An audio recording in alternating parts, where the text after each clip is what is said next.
I want to stop here and I want to dive into this because you said two things to me that are very important. One, that your instrument, your voice was healing for you. That's big. But then so I want you to touch on that, but then I want you to touch on the reaction from the audience, because those are two different things. Those are two different wins, and they're both very impactful. Agree.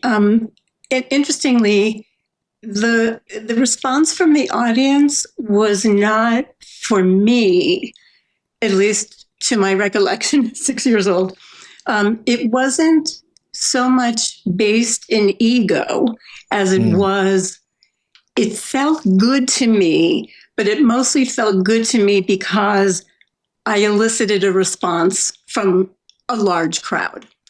And it was because I also got to open my mouth and express myself freely, which was new for me at that time. And I certainly do not recall whatsoever what led up to me singing that song or being asked to sing it. I have no idea. I can't believe you actually have to really go into a past life regression 6. to do that.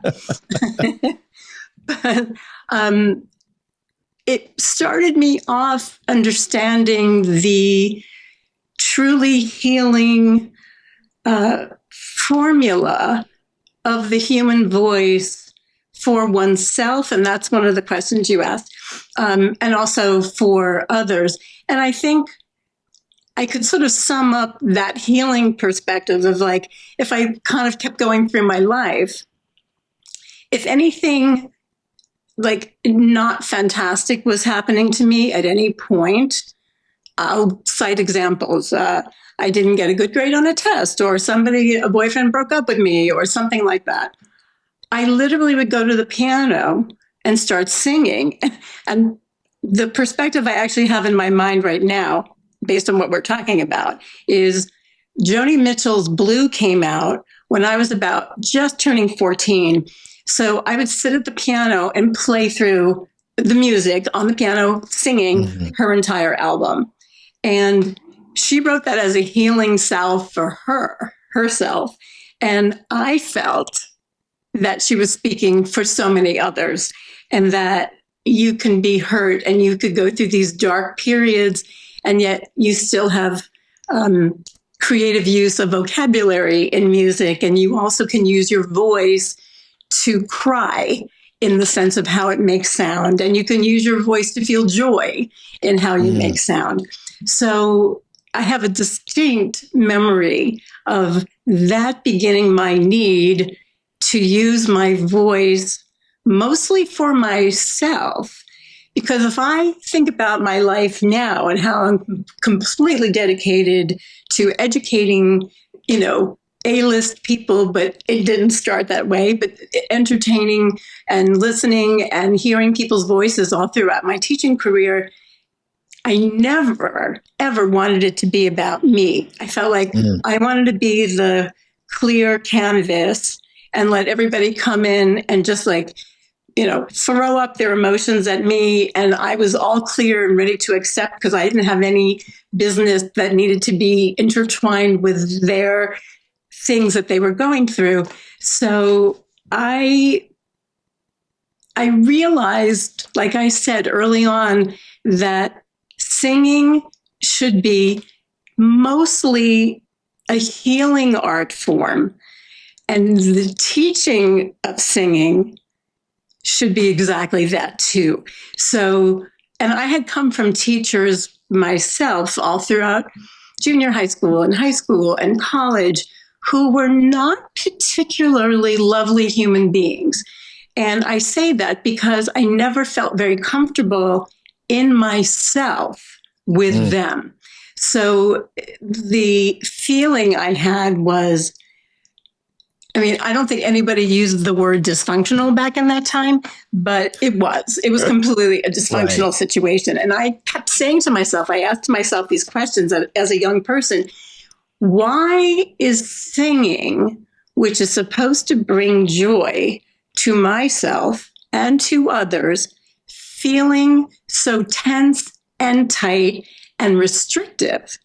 And I knew early on that whatever I was going to end up doing in my life, and I didn't know at that time, I always wanted to make sure people felt comfortable in whatever room I was in with them, and certainly comfortable within their bodies and themselves when they were listening to me help them. So, and the word threatening should never come into play when you're learning anything, I think. Right. Yeah, that's so interesting. That kind of like got the momentum beginning in terms of how I knew what I wasn't going to do and how I knew that what I did want to do. And I just had to obviously figure out where that was going to take place. I find it interesting, and thank you for all that context, because there were so many great things that you said, early on, when you talked about eliciting a response from a whole bunch of people.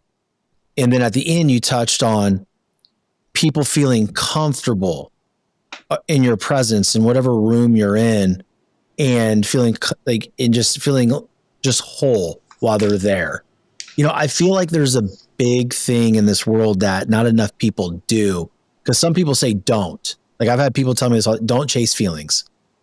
You know what? If I didn't chase feelings, Liz, I would not be where I'm at right now. I chase feelings on everything. I'm chasing a feeling right now while I'm speaking to you, because the moment deserves that. And when you can get a response from a client that you work with, a response from a crowd, that is proof that the healing properties of music are happening.